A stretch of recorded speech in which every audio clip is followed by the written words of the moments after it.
Izinkan saya mengucapkan salam sebagai doa dan tanda penghormatan. Assalamualaikum warahmatullahi wabarakatuh. Waalaikumsalam warahmatullahi wabarakatuh. Yang kami hormati Pak Arif Sanjaya dari Pusat Susastraan Masyarakat, yang kami hormati Ibu Tia Satarika dari Rumah Mulia, yang kami hormati dan kami banggakan Bapak Ibu peserta lomba karya, yaitu mengenai kualitas hasil penerjemahan. Puji dan syukur kita panjatkan kepada Allah Subhanahu wa Ta'ala. Salawat dan salam semoga tercurah kepada Nabi Muhammad Sallallahu Alaihi Wasallam. Di Jakarta. Pada dasarnya kami mempunyai tiga program utama. Yang pertama yaitu literasi, yang kedua perlindungan bahasa dan sastra, dan ketiga internasionalan.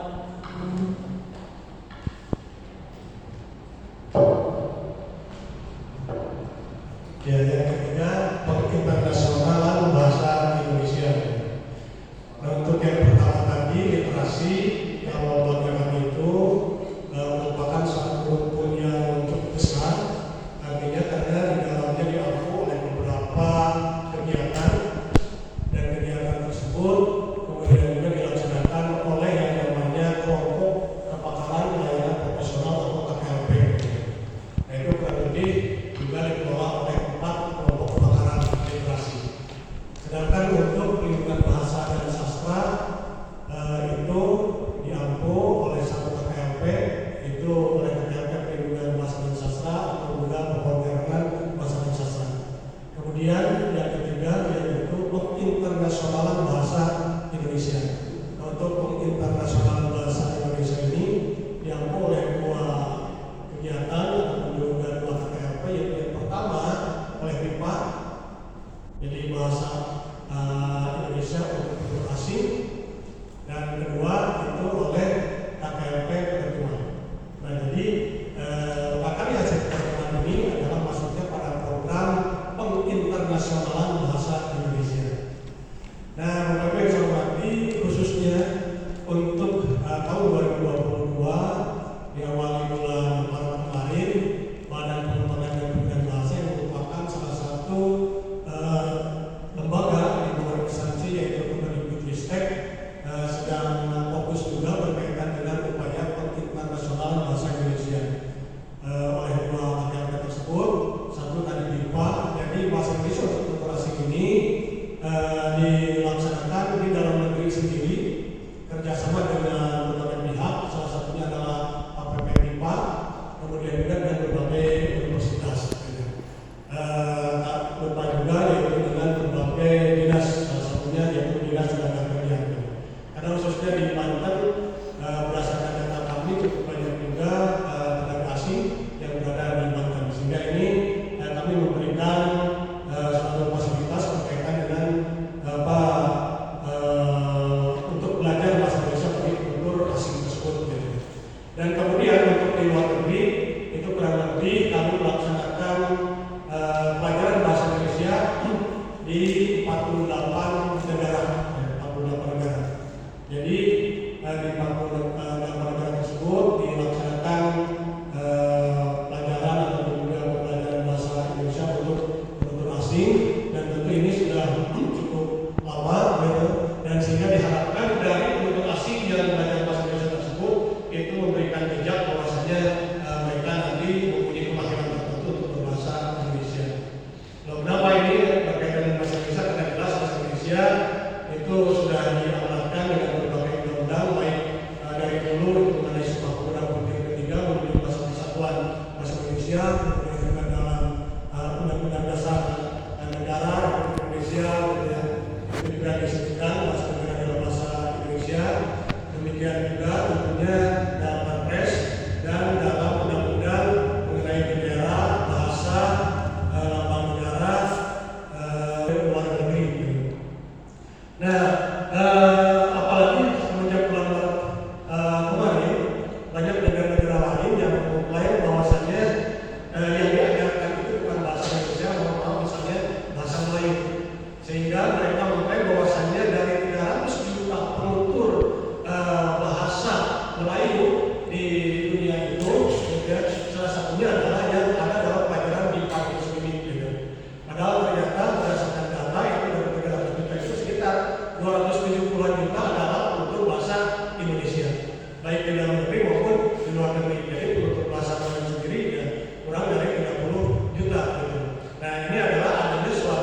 yang dianggap sebagai pesaing tadi gitu ya.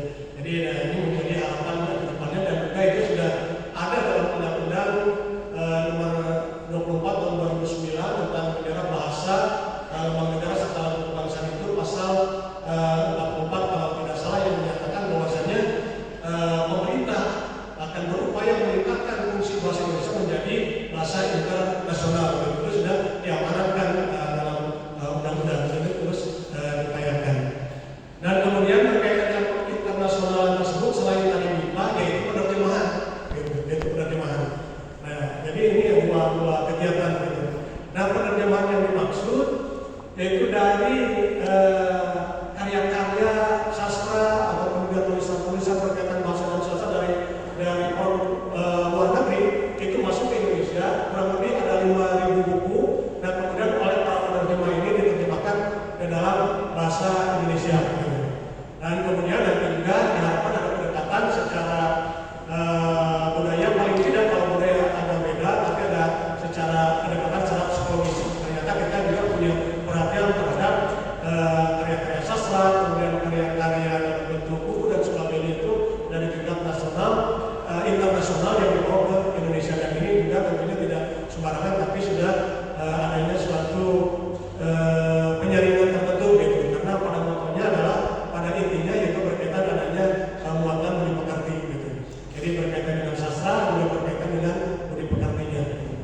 Dan kemudian tentunya di dalam negeri sendiri, di dalam negeri pun penerjemah ini menjaring dan membuat buku-buku berkaitan dengan karya sastra pada khususnya ataupun juga buku cerita anak yang nanti setelah dibukukan itu akan disebarkan ke berbagai negara.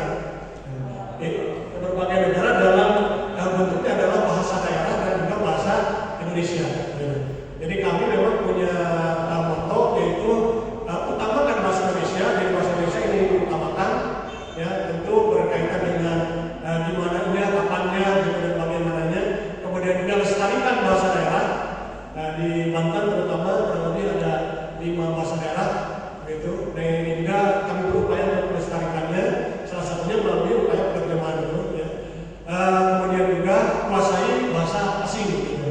Dan jadi ketika bahasa pun ini kami diupayakan tetap disentuh, tetapi pada prosesnya adalah yang paling utama berkaitan dengan keutamaan bahasa Indonesia. Gitu. Nah, Bapak Ibu yang saya hormati, kemudian dari hasil penerjemahan, kembali lagi kepada hasil penerjemahan ini, ya, yang kami upayakan, baik itu dalam bentuk bahasa daerah, kemudian juga diterjemahkan ke dalam bahasa Indonesia, atau juga sebaliknya, produk pertamanya dari bahasa Indonesia kemudian diterjemahkan ke bahasa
sebarkan gitu, dan kemudian juga ada protes dari sana sini gitu. Dan ternyata banyak yang ditandain gitu, bahwasanya ini ada kesalahan dan sebagainya. Akhirnya kami tarik sendiri ya, itu secara nasional gitu. Karena kami ada 30 balai dan kantor di Indonesia ini gitu. Nah, sehingga kami bekerja sama, dan di antara balai kantor itu ada menarik lagi seperti itu ya. Nah, jadi dengan demikian mudah-mudahan dengan adanya lokakarya ini yang telah menghadirkan narasumber yang pakar pada bidangnya, kemudian juga Bapak Ibu juga yang pakar dalam bidang terkait dengan penerjemahan ini, nanti mudah-mudahan dapat meminimalisasi gitu kesalahan-kesalahan, ataupun juga justru lebih meningkatkan kualitas dari hasil penerjemahan yang telah dilakukan gitu. Dan alhamdulillah untuk tahun ini kami membuat buku cerita 7 jenis ya, 7 jenis. Nah, ini yang diterjemahkan tersebut, dan insya Allah mungkin untuk kedepannya juga sekitar 7 atau 8 buku juga yang akan kami terbitkan lagi, dan itu prosesnya tidak akan jauh dengan tahun sekarang gitu. Pada awalnya untuk tahun depan itu sekitar 40 buku gitu yang akan kami terjemahkan buat, tetapi setelah ada proses kemudian sampai informasi terakhir ini kurang lebih antara kembali lagi 7 atau 8 buku ya. Di sisi lain kami merasa kesempatannya sangat baik gitu, dan merasa bangga itu ada kepercayaan dari pusat untuk menerjemahkan dan untuk mengangkat kreativitas, produktivitas, termasuk juga budaya wilayah kita Provinsi Banten gitu.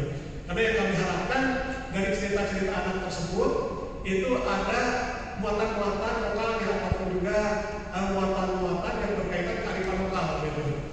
Sehingga nanti diharapkan terutama yang selain di dalam negeri, yang luar negeri pun akan merasa tertarik, oh ternyata di Banten ini ada ini gitu melalui cerita tersebut, sehingga satu Banten semakin terkenal, yang sudah terkenal ini gitu ya.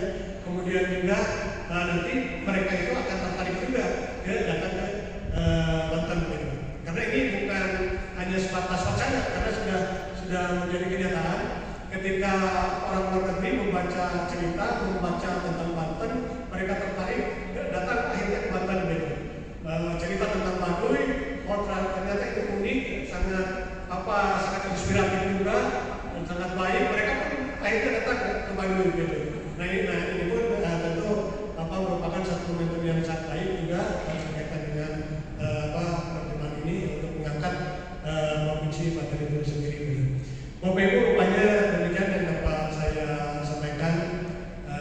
Kami atas nama kantor Provinsi Banten mengucapkan terima kasih sekali lagi kepada Bapak Ibu, juga Bapak Ibu narasumber yang telah berkenan hadir dengan waktunya di salah-salah berbagai kesibukan ya.